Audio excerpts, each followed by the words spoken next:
စွန့်စားလုံးမှာပို့ပြီးအစီအစီအောင်မြင်နိုင်မယ်ပို့ပြီးတိုးတက်မယ်ပေါ့နော်ပို့ပြီးပြီးသတာကံကြီးကောင်းမယ်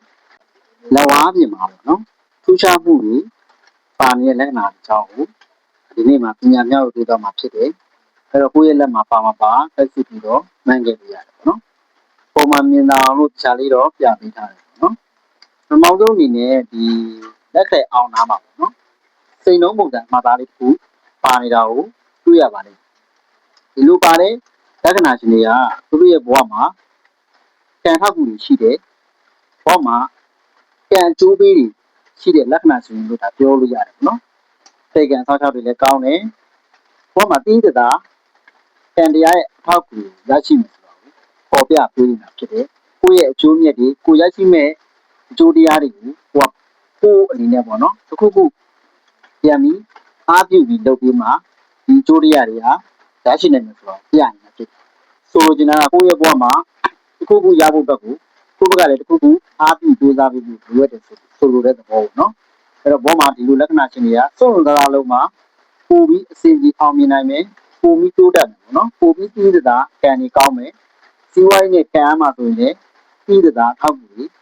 ရရှိနိုင်တယ်ဆိုတာကိုပြပေးနေတာဖြစ်တယ်အဲ့တော့ကိုလှုပ်ဆောင်ရမယ့်အရာတွေကိုဒီနေ့ပေါ့နော်ဒီချဆုံးပြမှုနိုင်ငံပေါ်မှာချပြီးတော့လှုပ်ချလိုက်ပါပေါ့နော်လုပ်မယ်ဆိုရင်နော်သူအဲ့လိုမျိုးပြောနေတာသူဝေဒနာမျိုးတွေရှိနေလုပ်နေပေါ့နော်ဒီကကိုလုံးမဲ့ရာတခုကို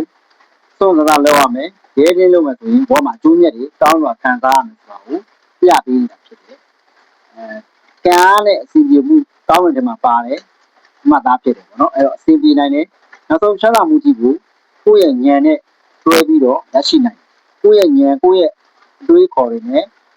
ကိုယ့်ရဲ့စိတ်ကူးအားသာတွေနဲ့ပေါ့နော်စပြီးတော့ပေါင်းစပ်လိုက်မယ်ဆိုရင်နောက်ဆုံးဒီချမ်းသာနိုင်တဲ့အဖြစ်ကိုရရှိနိုင်တယ်ဆိုတာကိုပေါ်ပြပေးနေတာဖြစ်ပါတယ်နောက်တစ်ပုံတစ်ခုမှာကျတော့ဆရာတို့ဒီဉာဏ်လမ်းကြောင်းမှာသိဉာဏ်ပါတယ်ပေါ့နော်ဉာဏ်လမ်းရဲ့အပေါ်လေးမှာပေါ့သိဉာဏ်ပါနေတယ်ပြီးတော့ဒီအောက်ဘက်နားလေးမှာလည်းသိဉာဏ်အမှတ်သားပုံစံမျိုးလေးပါနေတယ်ပြောရမယ်ဆိုကံလန်းနဲ့ဉာဏ်လန်းနဲ့ပေါင်းစပ်ပြီးဖြစ်နေသိဉာဏ်ပုံစံမျိုးလေးပါနေလိမ့်မယ်ပုံမှန်သိချာမြင်အောင်ဆွဲပြပေးထားတယ်ဒီလိုပါတဲ့လက္ခဏာရှင်တွေကတောင်းဝရေးဘက်ဒီမှာအကျိုးပေးတယ်တောင်းဝရေးတွေလုပ်မယ်ဆိုရင်အဆင်ပြေမယ်အကျိုးမြတ်ရမယ်သူတို့ကအစုဖွဲ့နေနဲ့လောက်တာပေါင်းဆက်ပြီးတော့စီးပွားချတာဟာလားဒီလိုရိုင်းနဲ့တို့ပြီးပြောမယ်အစုဖွဲ့ဆိုတာကကိုကအများနဲ့အလုပ်လုပ်တဲ့အရာမျိုးတွေဆိုလိုတယ်ပြီးတော့ဆက်တူကပဲဖြစ်ဖြစ်အဲ့လိုမျိုးအရာမျိုးလေးနဲ့အဲ့ဒါအကျိုးပေးတယ်ပေါ့နော်ကိုပိုင်လုပ်ငန်းအားကောင်းပါတယ်ကိုယ့်ရဲ့ပညာဉာဏ်ကိုယ့်ရဲ့ကံဉာဏ်အားကောင်းတဲ့ဒီမျိုးဖြစ်တယ်ပေါ့နော်သူ့ရဲ့ဉာဏ်တွေသူ့ရဲ့ပညာတွေကအားကောင်းတဲ့မျိုးဖြစ်တယ်ဒီကကိုယ့်ရဲ့